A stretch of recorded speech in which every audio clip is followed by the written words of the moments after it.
Hello everybody and welcome back to a new vlog. This is going to be the first vlog out for the OWLS readathon. I've always wanted to do this. I've always wanted to vlog a readathon and that's what I'm doing. I'm going to vlog hopefully all 4 weeks of the OWLS. It's mainly just going to be reading updates because we're in lockdown.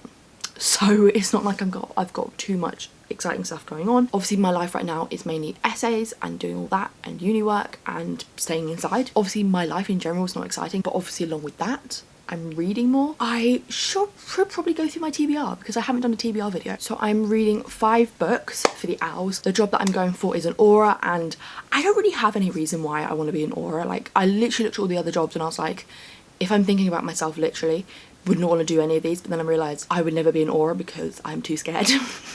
But I thought I went for an aura just because if I was wanting to put myself as a character in Harry Potter, I would obviously make myself a very awesome character, so I'd want to be an aura. So I just thought I'd go for an aura. It's fun, you know, I get to defeat the bad guys. Subjects I had to take are Charms, Defense Against Dark Arts, Herbology, Potions and Transfiguration. So the first one is Charms and that is Lumos Maxima, read a book with a white cover, and I'm kind of cheating but not really because it's not a predominantly white cover, it's just the fonts in white. Basically I knew this month that I would be buddy reading a book with Mafalda. I'll link the channel in the description below, she's awesome. I wanted to squeeze this book in somehow into the readathon and I think this was the easiest way and the best way to fit it in. So I'm reading A Study in Charlotte by Brittany Cavallaro. Mafalda actually sent this to me and gifted it to me, so thank you so much for this. I'm very excited to read this. I've started it, I'm like 20 pages through. I'm very excited to read this because you see that's my name. That's me. And I've never actually read anything to do with Sherlock Holmes, but obviously I've watched not all of the Sherlock TV series because I didn't actually really get into it. Controversial, I know. Sherlock Holmes is, you know, the OG detective, so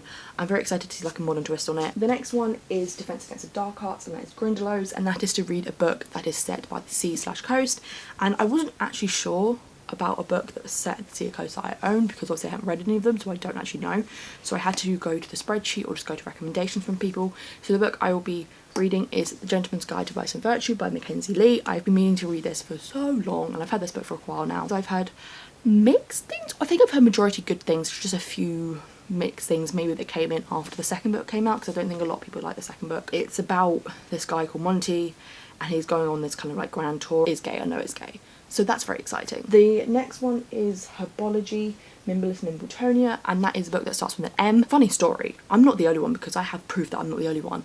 On the sheet, obviously with all the prompts and stuff, I thought it says books starting with I, which now it doesn't make sense if it was I when it's Mimbless Mimbletonia, it should be M. I thought it was I, so I was going to read If We Were Villains for this, which I was really excited to read because I've been meaning to read that for a little bit. Some people talking about it, was like, oh, it's just the font makes it look like an I in brackets when actually it's an M. So I had to change what book I was going to read. So I did a little poll on Twitter last night to kind of with all my books that start with M. So I'm going to be reading Moxie by Jennifer Mathieu. This, once again, I've been meaning to read for so long. It is a feminist book setting a high school, I think, when girls kind of just going against the misogynistic, sexist norm of their school. I've been meaning to read it because girl power. Ever since I read The Nowhere Girls, I've always been wanting to read more books like this, so I'm very excited to read a book about feminist girl power. The next one is Potions, and that is Shrinking Solution, and that is to read a book that's under 150 pages.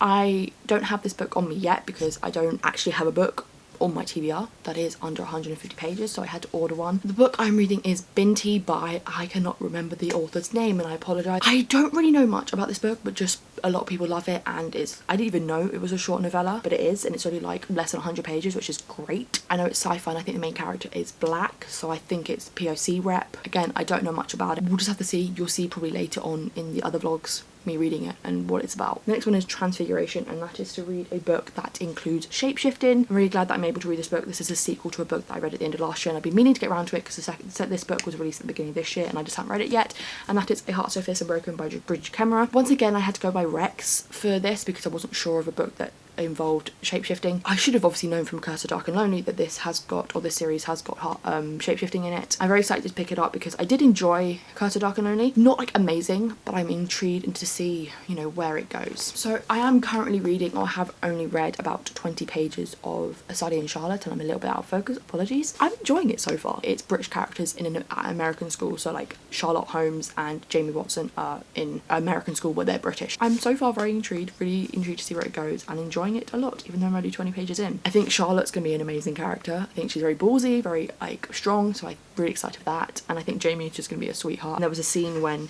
Jamie kind of got into a scruff with this guy at their school, because the guy at the school's a bit of a dick, and he thought that Jamie was trying to get with Charlotte. They got into a bit of a fight, and then Charlotte comes up and starts like defending herself, and she starts being like, oh baby, I can't believe you fought for me, obviously to the other guy. Now that you've won, I guess I'll lay down a spread for you right here, or do you like your girl drugged and unconscious? And I was like, oh. Ooh, burn. I'm very excited to continue this and see where it goes. I will leave this here so I can go and be productive and start some work, and I will see you later with hopefully some updates. So I'll catch you all later.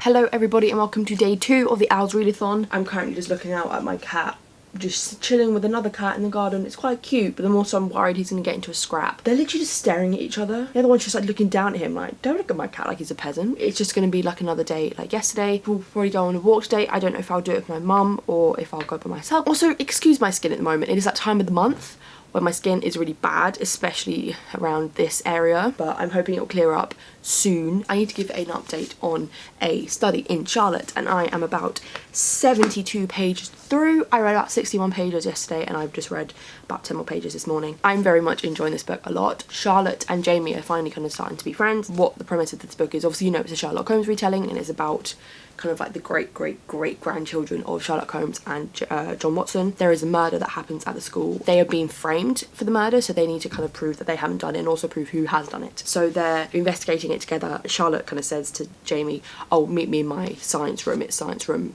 442, I think. You have a page break and then it goes, science is 442, was a supplier's closet. A big one, but still. Comedy in this and the humour in this is really great. I really like it. Another thing that I picked up was Jamie says that Holmes, or he calls her Holmes, and I think I might just call her Charlotte, that Charlotte, when he's maybe talking about her childhood, he just says, I wondered what else Holmes had learned up there in her vast, lonely Sussex manor, and I just kind of tabbed that because Sussex is where I live, so it's not that big of a moment, it's just for me personally. And again, when we're kind of getting into the investigative side of it, and they're really kind of doing like, so this happened at this time, so this means that this, and you know, that sort of like solving where they're like mapping everything out. Like, I'm such a nerd for that stuff, like true crime and solving crimes and stuff like that. That's my thing. I love that. Love watching true crime YouTubers and watching other documentaries about true crime and about serial killers. And when I was growing up, I loved stuff like Criminal Minds and CSI, and even like getting documentaries on real life crimes. When it's in books or in any sort of media, I consume it and I'm like, I love this, I love this, I love this. I think there has been one green moment so far, and it's not anything too detrimental to the book, but it is kind of like throughout the book. And obviously I take it that Brittany Cavallaro is American, I'm not sure. Charlotte and Jamie are English, because obviously Holmes and Watson are English, but they go to a school in America, and I think Jamie left England when he was about 12, so he's been, or 11 or 12, so he's been in America for probably like 5 years now. Some of the words that she still has, obviously because it's first person perspective from Jamie's perspective, she still has what Jamie says, say words that an English person just wouldn't say, like fry. I know we would sometimes call them fries in very weird circumstances, but he would call them chips. It's just little picky things like that that he would call it a chip. I know his accent's not very strong because he's maybe like picked up some part of an American accent, but he still says like, I do still have a very English accent when it comes to some things, and my accent is still English. And there was another moment a couple of pages later when he's talking about how Charlotte tells him that she's never had candy before, but he wouldn't say candy, he would say sweets. So it's just a few things like that that it's not detrimental to the book, it's just me being a picky English person, and I think we'd learned that from my red, white and royal blue. Overall, I'm really enjoying it and I cannot wait to continue reading it. We have to go and make breakfast now because I'm starving. I need to go and do some work, and I'll carry on reading this throughout the day. I will catch you later. Hello everybody, it is Friday. I didn't actually film anything where I went out yesterday, just because all I did was go to Sainsbury's. Not that exciting. Went to Sainsbury's and queued in a car park for 20 minutes because obviously social distancing. I'm just here to do a quick update on a study in Charlotte. I am on page 124. I didn't read as much as I wanted to yesterday, or I was meant to read about 55 or 60 pages yesterday, but I think I only read just under 50. I read like 10 pages less than I wanted to. I think sometime yesterday I just ended up dipping in the book a bit. Maybe I just wasn't engaged, and I was just maybe the mood I was, but I find myself getting a bit lost and a bit like, not that I don't understand it, but a bit like disengaged from the book, just a bit disconnected. But what I've just read just now, about 15 pages, something really kind of eventful's just happened, so I've kind of got back into it and it's got very exciting again. There was one moment when they were at like the school dance when you kind of saw a different side to Charlotte, because Charlotte is very much like a mirror image of Sherlock Holmes. You see this side of her at the dance, of her just actually like relaxing and like listening and dancing to music that you wouldn't think that she would know and enjoy, and it's just a really sweet moment between her and Jamie just having a bit of fun. Charlotte has some really good one-liners, but I think they both do, because obviously we only get Jamie's perspective. He has really good like inner thought one-liners, and Charlotte just has verbally some really good one-liners and really good like chunks of dialogue, because sometimes she just never stops talking, especially when she's like rattling off what she thinks about somebody or what she's like sussed out about somebody. As I said, like I've only watched not completely, but like a couple of seasons I think of the Sherlock BBC TV show. I do want to watch the films with like Robert Downey Jr. just out of intrigue, and maybe this might inspire me to read some of the actual Arthur Conan Doyle books. What I know about Sherlock Holmes is just legend, and just because it's one of the most popular books of all time and because of the TV show. I think one issue, or it's not really an issue, or thing I've picked up on is, it's straight down because of all I know from Sherlock, is that the version of Sherlock in the TV show was kind of like a modern adaptation, was nothing really, not that it wasn't close to the books. Sherlock's characteristics in the TV show I thought was very unique and was like, oh, that's such a cool way of presenting him. But that, because I haven't read the books, is probably just like what he is in the books, because this is how he or she or Charlotte is in this book. Her characteristics are very similar to Benedict Cumberbatch's Sherlock, so maybe that is just the characteristics of Sherlock, and I just don't know because I have not read any of the Sherlock Holmes books. Maybe that is motivation for me to read maybe at least the first one, to kind of get an understanding of his characteristics and the characteristics of all the characters and the story. Overall, I am enjoying it and it is a lot of fun. Halfway is about 160 pages, again I'm a page like 125, so I'm not that far from halfway, and I'm hoping to finish this within a week. Today is not really an eventful day, so I don't know if I'm going to vlog, because I don't think I'm going to go out today because I need to do some work in the morning. I need to upload a video. Just afternoon I've got seminar on Zoom, and it's my last ever seminar ever. Obviously I had my last ever physical seminar before I knew, or I had it not knowing it would be my last ever physical seminar, but this is like, if we're talking about, you know, just in general, this is my last seminar ever, which is terrifying and it's weird. I had my last lecture on Tuesday and it was really sad because I really liked the lecturer that I had my last one with, and he was saying like, oh, you know, if we had this physically I would have brought in snacks and stuff and wine, and I was like, sir, don't make me cry. Other than that, I don't think I have much else to say, so I'm going to leave this here so I can go do some work and eat some breakfast, and I'll see you all later. I've got 2 camera batteries that need charging. I'm really bad at like going, oh, you know, batteries died, need to switch to a new battery, but they're not actually charging the batteries. Hello everybody. It is Sunday. I did not vlog yesterday just because I thought I'd take just a day off, so I kind of have more stuff to talk about when I next update on my book. I'm on page 225, so I've read about 100 pages since I last updated you on Friday. I only have just under 100 pages left to read, so I'm hoping I'll get this finished by tomorrow, maybe halfway through tomorrow. Already a good run for the Owls. I'm very proud of myself. Just in general, I am really enjoying it. That, as I think I said in the last clip, there are some times when I do feel like I get disconnected from the story, but then it doesn't take long to kind of get back into it. I am kind of putting on my investigative mind to kind of work out what's going on and kind of working out maybe who is the murderer and who is framing them, and really what's going on, and kind of being suspicious about a lot of people. There was a moment when they wanted to get into the mortuary to look at a dead body, as you do as teenagers. Charlotte, in her brilliant Holmes way, she sometimes puts on a really fake American accent or an American accent to kind of get people to do what she wants, and so when they were at the mortuary she kind of put on an American accent and pretended to be American and to be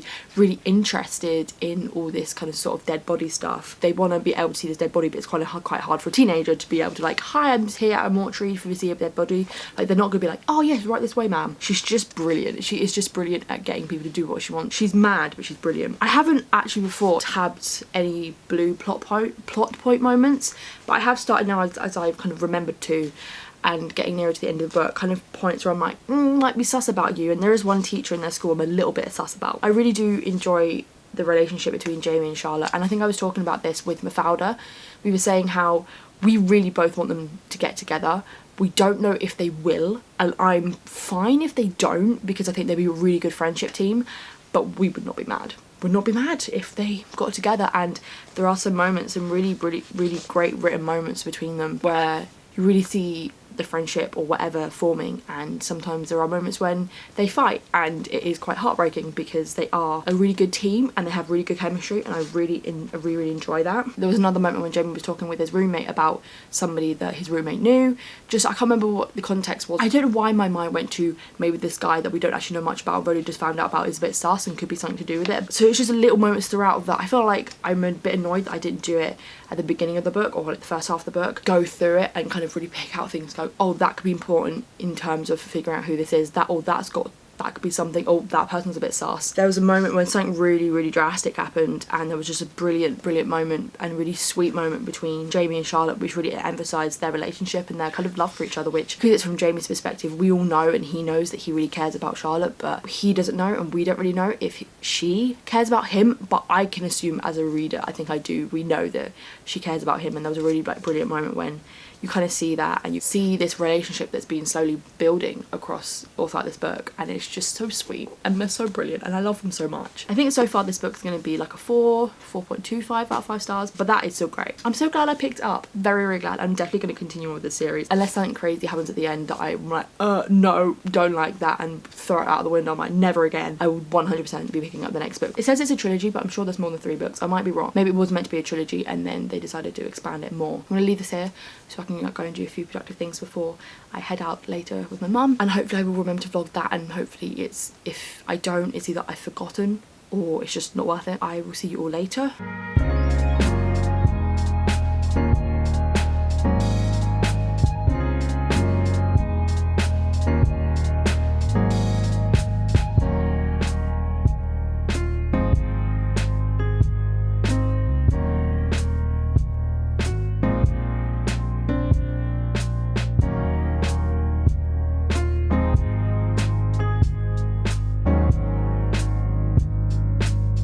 Hello everybody, it is Monday. I finished it. First book complete for the OWLS. Excuse if I look red in the face. I caught the sun yesterday. I caught the sun on my little walk. It was very sunny yesterday. As you could see, me and my mum went out for a walk. It was a very long walk, and I'm surprised at how far we walked. It was nice though, because a lot of the time we were just not around people. There was no one around because you're in the top of hills and stuff like that. That's why I'm a little bit sunburned. I have finished it and I've given it a 4.25 out of 5 stars. I adored this book. It was so much fun and I'm really glad I enjoyed it. It's so wholesome, so much fun, and the characters are brilliant. Charlotte and Jamie are just some brilliant characters that are so easily lovable and so easy to follow and so easy to love. Their relationship is great and I just adored that so much and would die for them. Maybe, possibly, yes. The humour in this was fantastic as well. There were so many like witty lines throughout, dotted around. It was just fantastic, and so many amazing moments. As you can see, the like predominant colour here is like pink and orange, which is the good colours. One thing I do want to pick up on is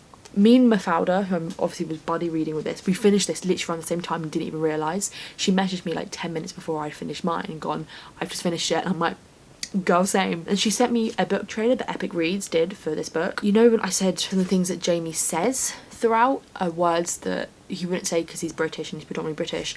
I think I obviously got the wrong end of the stick, because in the book trailer they had him with an American accent, so he's obviously more accustomed and more American than I thought he was. So maybe that's something that I can either go back and get rid of that as a kind of a tab, or just leave it there for the memories. But that's now something I can look back on and go, I was wrong, meant to be more American, or he has an American accent and probably is more accustomed to American than he is England. But that book trailer was really good as well, so it's on Epic Reads, it's YouTube channel. I'm definitely going to pick up the next book. Even though this book doesn't really end on a cliffhanger, I want more. It's not like this book ended with me going, oh my god, that crazy cliffhanger, I need to pick up the next book so I know what happens. It's more like, I want to pick up the next book because I want more. I want more of Jamie and Charlotte, and they're just so freaking adorable. It was so good and I enjoyed it a whole hell of a lot. So first book for the OWLS is complete. It's been 5 days and I've already completed 1 book. I will be moving on to The Gentleman's Guide to Vice and Virtue. I'm going to probably read about 30 pages of this today. Obviously I can read more if I want to, so I'm very excited to pick this up. I don't know too much about it. I know it is, again, as I said probably at the beginning of this vlog, that it's more set in Victorian-ish times, maybe a bit before. It's about this guy called Lord Henry Montague. He goes by Monty. Him kind of going on a grand tour, or just kind of like an escapade. Monty's plan for one last hedonistic hurrah. His best friend and secret crush Percy quickly turns into a harrowing manhunt across 18th century Europe. Truly a novel that's meant to be savoured and not to be missed. So 18th century, that's the 1700s, so definitely not Victorian times. Probably more Stuart era? Girl, bye. Because what you talking is nonsense, girl. I didn't really do well in history. I like history, I like horrible histories, but I wasn't like super on the beat. It's gay, it's historical fiction, and I'm very excited. It seems like a lot of fun and I know a lot of people love it. I got this in the post today and I know what it is, but I thought I'd open it on camera because we love some book mail and also it has something to do with these vlogs. It's Binti by, I'm not going to pronounce it yet. I'm going to try and look it up and see how I pronounce this name. I think Okorafor, I think I've heard that before. I'm not sure how their first name is pronounced. It's very, very tiny. It is a series and it's actually not like too small of writing. So it's about a girl named Binti and she's the first of her people, of the Himba people, to be offered a place at this university that is like a really amazing institute for like learning about the galaxy. To accept the offer mean giving up her place in her family to travel between the stars among strangers who do not share her ways or respect her customs. And it's about her maybe having to go to a war or having been dealing with this war between another alien race. It's like sci-fi meets kind of maybe like Children of Blood and Bone or something like that. Even though I haven't read that, it's kind of giving me that vibes because obviously it's a POC main character and I assume its own voices. I'm gonna leave this here. It makes me feel like, because I've just finished a book, it makes me feel like this is the end of the vlog, but it's not. I'm going to be wrapping this vlog up on Wednesday. I'll see you all tomorrow when I started reading Gentleman's Guide to Vice and Virtue, so I will see you later. Hello everybody, I'm here to wrap up this vlog. I haven't updated at all on Gentleman's Guide to Vice and Virtue because I didn't vlog yesterday, but I'm currently on page 120. I'm really enjoying it. I'm loving it because it's super gay, because Monty is madly in love with Percy and it's very, very cute. I've got some dire spots right now, please excuse the skin. I have heard that some of the reasons some people don't like this or didn't like it as much as they wanted to was just because there's not much of a plot and it's more about the characters, but I'm okay with that because the characters are great. Monty does annoy me sometimes because I think he's quite naive and quite ignorant to a few things, quite ignorant to his privileges. Even though obviously he's not straight, he is still rich and he's still white and he's still a man, and he sometimes forgets that. In some instances his sister has to say to him, you do know you get away with more than I can because you're a guy, and Percy says very similar things to him. You get away with a lot more than I would because I'm mixed race. And that's one thing I didn't know about the book, is that Percy is mixed race. His dad is white and I think his mum was a slave. I didn't know that about that going in, so I think that brings a really interesting element because whenever they're going to big functions and stuff like that, he's lucky in the sense because his dad is white, so he's mixed race and he's got lighter skin than some black people. He can sometimes pass, if you know what I mean, or not. He can't pass as a white person, but he can probably get through society or be seen by people in society better than if he wasn't mixed race. So trigger warning for racism, because there is racism in this. Using the N-word, the variation of the N-word that they would use back in that day. Also trigger warning for alcohol abuse and consumption is very big in this because of the time and just because of the character of Monty. He's just very much living his free life with alcohol. And also trigger warning for child abuse, which has just come up recently. Monty's dad isn't the nicest person and we learn more about that. Other than that, there are some really, really great moments in this book. Some really, really great moments between Percy and Monty. Really, really sweet moments and I actually adore it. And going back to what I was saying about how Percy has to remind Monty that he can get away with a lot more stuff than Percy could. He says, I wouldn't have been permitted to walk away from that garden the way you did. I'm not going to spoil it, but something happened which kind of got Monty into a sticky situation. Obviously people who were shaming him and people who have been like looking down on him, but Percy was like, you do know you got away with it a lot better than I would have. I really love Percy and Felicity. I think they're really, really great, strong characters. I still like Monty, he can just annoy me at times. I'm very much enjoying this book and I'm going to definitely read some more today and I cannot wait to continue. I got some book mail and I'm going to open that now because I don't know why it's come in such a big, this is like twice the size of my head. So the book that I have just ordered or just received is The Last August by Brittany Cavallaro, which is obviously the sequel to A Study in Charlotte. As you know, completely adored this book, so I picked this one up. I bought it yesterday and got it today. I'm very excited to carry on with the series. I don't know when I'm going to next read it because obviously it's not on my April TBR for the OWLS, so I don't know when I'm next going to be able to pick this up, but hopefully soon. Wrapping up this vlog, I started and finished reading A Study in Charlotte and it was amazing. Absolutely adored it. 4 out of 5 stars, or 4.25 out of 5 stars. I'm really glad that I've already got this read for the OWLS, and then obviously have started A Gentleman's Guide to Vice and Virtue and will be continuing this into next week's vlog. So I hope you enjoyed this first vlog for the OWLS readathon. Tomorrow I will be picking the camera up again and starting week 2. I've been having a good time with this readathon so far, and just in terms of reading have been very productive and haven't really fell behind, and I've had a very fun time vlogging it as well because the vlog's gone quite well and I'm quite proud of it. And I've been very good and very kind of structured with productivity recently because obviously everyone's a bit at the moment with everything going on, and I know a lot of my friends are struggling to make sure they're doing work and staying focused, but I think I'm lucky in the sense I'm very good at keeping a structure and keeping a routine, so it's been going good, and because nothing is happening or changing day to day I can easily keep that routine. But I've been productive with reading and with booktube and editing and watching TV shows and all my work and just feeling good. I feel like I'm not going off the beaten track. I will leave this here. I hope you all enjoyed this video. If you're new around here, do not forget to subscribe and like the video, turn my notification bell on so you know whenever I post. I'm going to be trying to post as much as I can, hopefully twice a week throughout this crazy time because I've got the time to do that, and so you guys have some content to distract you from the craziness of the world. Let me know in the comments below if you've completed any of the books of the OWLS, if you're taking part, or if you're not, just any books that you've been reading recently. If you have read any of these books, let me know what your thoughts are so we can discuss. I'm going to leave this here before I start rambling about something else that is pointless, and I will see you all in my next vlog.